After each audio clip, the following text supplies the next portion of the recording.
नमस्कार, आप देख रहे हैं C10 न्यूज और मैं हूं आपके साथ अपूर्वा श्रीवास्तव।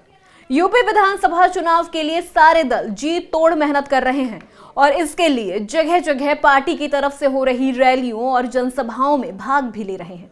इसी कड़ी में सुभाषपा पार्टी के अध्यक्ष ओपी राजभर ने वाराणसी में पीएम मोदी और सीएम योगी पर जमकर बरसे, साथ ही अपने एजेंडे के बारे में भी बताया। देखिए ये खास रिपोर्ट। यूपी विधानसभा चुनाव को लेकर सभी राजनीतिक दल सक्रिय हो गए हैं और जनता को लुभाने के लिए चुनावी वादे तो कर ही रहे हैं, साथ ही केंद्र और यूपी की बीजेपी सरकार पर भी जमकर निशाना साध रहे हैं।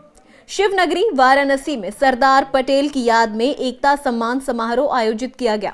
इसी समारोह में सुहेलदेव भारतीय समाज पार्टी के अध्यक्ष ओपी राजभर ने वाराणसी कॉरिडोर को लेकर पीएम मोदी और सीएम योगी पर निशाना साधते हुए कहा कि देश में गरीबों को रोटी, कपड़ा, मकान, शिक्षा चाहिए, उसके बाद भगवान की पूजा वो करेंगे, भूखे भजन न होई गोपाला।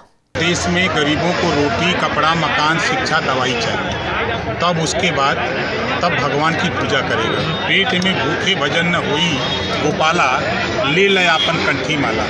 इस दौरान सुभाषपा अध्यक्ष ने यूपी में अपने चुनावी एजेंडे के बारे में बताया और कहा कि उनका उद्देश्य प्रदेश में जातिवाद, जनगणना कराना, घरेलू बिजली माफ करना, गरीबों का इलाज फ्री में करना है। हम लोगों की जो लड़ाई है प्रदेश में जातिवार जनगणना कराने की, घरेलू बिजली बिल माफ करने की, गरीबों का इलाज फ्री करने के लिए, हम लोग सामाजिक न्याय समिति की रिपोर्ट लागू करने के लिए, प्रदेश में भाईचारा अमन चैन कायम करने के लिए, योगी के साड़ से किसानों को छुटकारा दिलाने के लिए। वहीं किसानों के मुद्दे पर भी ओपी राजभर ने कहा कि किसान खाद न मिलने के कारण परेशान हैं, लेकिन सरकार को कॉरिडोर की पड़ी है।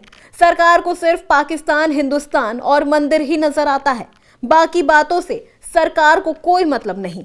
जो ये सरकार किसानों को खाद नहीं दे पा रही है, किसान डाई के लिए परेशान है, ये सरकार कॉरिडोर के चक्कर में तो पड़ी है लेकिन किसान को खाद देने के चक्कर में नहीं है। किसानों का साड़, ये योगी का साड़, मोदी का साड़, आप देखिए इस समय किसानों का अरकल है, गेहूं है, आलू है, सब चल रहे हैं। इनको ये नहीं दिखाई दे रहा है, इनको सिर्फ पाकिस्तान, हिंदुस्तान, मंदिर, मस्जिद, कब्रिस्तान, मुसलमान, इसके अलावा इनको कुछ नहीं दिखाई दे रहा है। उधर यूपी के कैबिनेट मंत्री अनिल राजभर के मस्जिद को भगवा रंग में रंगने के बयान पर ओम प्रकाश राजभर ने उनको आड़े हाथों लिया और उन्हें सरकार का लोडर बताया।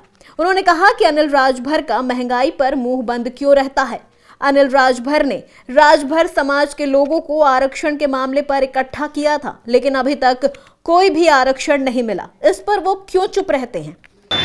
महंगाई के सवाल पे अगर उस नेता से पूछेंगे तो उसकी जीभ बंद हो जाएगी। आज महंगाई से पूरा देश में त्राहिमाम मचा है। आज उसी से पूछिए कि इसी कटिंग मेमोरियल में तूने आरक्षण दिलाने के लिए अपने समाज को इकट्ठा किया था, आज तेरी जबान आरक्षण पे क्यों नहीं खुल रही है? आज उससे पूछे, मिल जाए तो पूछ लीजिएगा कि कटिंग मेमोरियल में तूने आरक्षण के नाम पर इधर 2-3 मंडलों के लोगों को जुटाया था, आज आरक्षण पे क्यों नहीं बोल रहे हो? आज ओम प्रकाश राजभर ने चिट्ठी लिखा था केंद्र सरकार को, केंद्र सरकार ने वहाँ से चिट्ठी लिखा है भारत सरकार, उत्तर प्रदेश सरकार को कि SC/ST में अगर जाना चाहें तो प्रदेश सरकार रिकमेंड करे तो हम कर सकते हैं। केंद्र की सरकार ने एक प्रस्ताव भेजा है यहाँ, उस पर बोलने की औकात तो है नहीं। जानते हैं इस देश में मालिक और लोडर दो चीज़ हैं, तो लोडर का काम होता है मालिक के इशारे पर काम करना, ये लोडर लोग हैं। बहरहाल जैसे जैसे यूपी चुनाव नजदीक आ रहे हैं, वैसे वैसे राजनीतिक दल एक दूसरे पर हमला करने का कोई मौका नहीं छोड़ रहे हैं। वाराणसी में सुभाषपा प्रमुख ओपी राजभर ने गरीबी, महंगाई, किसानों के मुद्दे पर सरकार को जमकर घेरा और अपना उद्देश्य भी बताया। ऐसे में देखना होगा कि ओपी राजभर का सरकार पर किए गए जुबानी हमलों का चुनाव में उनको कितना फायदा पहुंचता है। C10 न्यूज के लिए वाराणसी से रवि कुमार की रिपोर्ट।